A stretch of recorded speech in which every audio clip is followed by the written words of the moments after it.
ఇందిరమ్మ ఇల్లు పథకానికి సంబంధించి రాష్ట్ర ప్రభుత్వం లబ్ధిదారుల ఎంపిక ప్రక్రియతో పాటు వారికి ఈ పథకాన్ని అమలు చేయడంపై వేగం పెంచిందండి.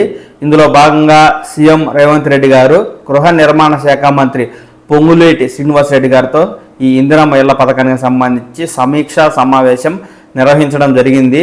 ఈ సమీక్షా సమావేశంలో దసరా నాటికి రాష్ట్రంలో ఇందిరమ్మ కమిటీలను ఏర్పాటు చేస్తామని, అటు గ్రామాల్లోనూ మున్సిపాలిటీ కార్పొరేషన్లోనూ 5 సభ్యులతో కూడిన ఇందిరమ్మ కమిటీలు ఈ మేరకు లబ్ధిదారులను ఎంపిక చేసి అలాంటి వారి జాబితాను ప్రభుత్వానికి ఇస్తుందని, వెంటనే ఈ ఇందిరమ్మ ఇల్లు పథకాన్ని వారికి అప్లై చేసి వారు ఇల్లు నిర్మించుకునేందుకు 5 లక్షల రూపాయలు, ఎస్సీ ఎస్టీ వారైతే 6 లక్షల రూపాయల ఆర్థిక సహాయం చేయాలని ఈ మేరకు రేవంత్ రెడ్డి గారైతే అటు మంత్రి గారిని అధికారులను ఆదేశించడం జరిగింది.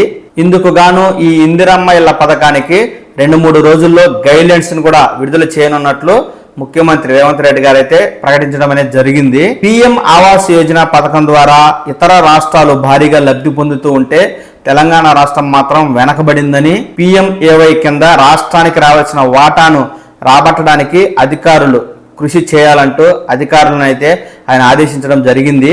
అలాగే ఇందిరమ్మ ఇళ్ల సమాచారాన్ని ఎప్పటికప్పుడు కేంద్ర ప్రభుత్వానికి డేటా ఇవ్వడంతో పాటు ఆ యొక్క PMAY ఇళ్లను ఈ ఇందిరమ్మ ఇళ్ల పథకానికి అప్లై చేసే విధంగా చర్యలు తీసుకోవాలంటూ ఆయన అటు మంత్రులను అటు అధికారులను ఆదేశించారు. అలాగే రాజు స్వగృహ ఇళ్లకు సంబంధించి ఏండ్లు అలా వదిలివేస్తే అవి పూర్తిగా పాడైపోయే అవకాశం ఉన్న నేపథ్యంలో వాటిని వేలం వేసి అమ్మాలంటూ కూడా ఆయన ప్రతిపాదన చేయడం జరిగింది.